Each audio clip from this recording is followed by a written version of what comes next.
All right, time for a big game breakdown. As always, live oddsportsbookreview.com. Here we go. Houston at Cincinnati. Houston 7.5, 64 the total. Listen, if they win this game, folks, they can put it on cruise control till the middle of November. Look at the schedule after this game. Texas State, UConn, Navy, Tulsa, SMU, Central Florida, and Tulane before they play Louisville November 17th. So one of the big chances they get here, Teddy, with the exposure and on national television, they have to impress people and get the job done here on the road. Yeah, but see, that's something that people always do. They always put the cart before the horse. Houston's going to be favored in all of those games. But if SMU brings their A game, could they beat Houston? Sure, they could. If Tulsa brings their A game, could they beat Houston? Yeah, and UConn. UConn beat them last year. And Navy. It's not like you can chalk in these or write in these games in pen and say, Houston, if they win this, they're golden. That's not the way college football works. That being said, this is most assuredly a showcase for the Houston Cougars to get in the conversation, which they're already in for the playoffs. They have to take advantage of every chance they have when the cameras are on. Yep. Smart move last week, sitting Ward against Lamar. Yeah, I mean, it's irrelevant. Tom Herman has been as good a coach as you can find in college football since he arrived with the Cougs at the start of the 2015 season. Me sitting here in my chair in my office trying to say, oh, you're an idiot for sitting your quarterback when he was a little bit banged up against Lamar. Yeah. I can't do that, he was back at practice by Sunday night. He probably would have played Saturday against a bigger opponent, but getting him some rest in what they win, 42-0 in that game over Lamar. I don't argue with that one iota. Well, there was so much talent on this team, and not only did they dominate Oklahoma, they should have killed them. They had to keep settling for field goals in the red zone. They fumbled at the 1-yard line.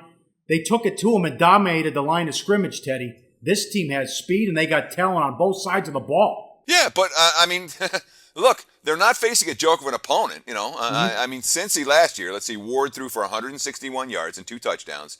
He ran for $119. They were at home. They were the same point spread, 7.5 points favorites at home. Now they're laying 7.5 on the road. And they won 33-30. They led 30-14 late in the third, and then 33-22. Then the Bearcats scored last in that contest. But it wasn't like we saw Houston blowing Cincinnati off the field. That's not the way the Cougars play. Mm-hmm. They are not a team that is, they're really good, but they maximize their talent level on hand.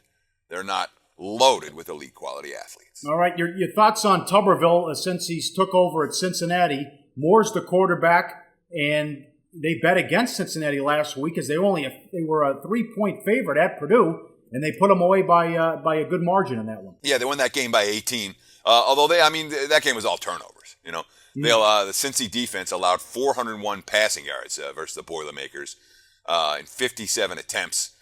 They did, however, come up with 5 interceptions in that ball game that made the final score look pretty good. In fact, the Bearcats defense now has 7 INTs through 2 games. They're making plays on the defensive side of the football. Now, this is Tuberville's 4th year at Cincy, so he's playing almost all of his recruits now. And you have to wonder, is this defense finally good enough to hang versus teams like Houston? We know the Cincy offense is fine. Defensively is where I've got my questions about the Bearcats. And, of course, when it came with laying points on the road with Tuberville, I got my issues with that. That's why I did not get the window with Cincy at Purdue last week, despite all of that wise guy money coming on the Boilermaker. Research before you bet. Be sure to check out SBR Picks for the best game predictions, breakdowns, and much, much more.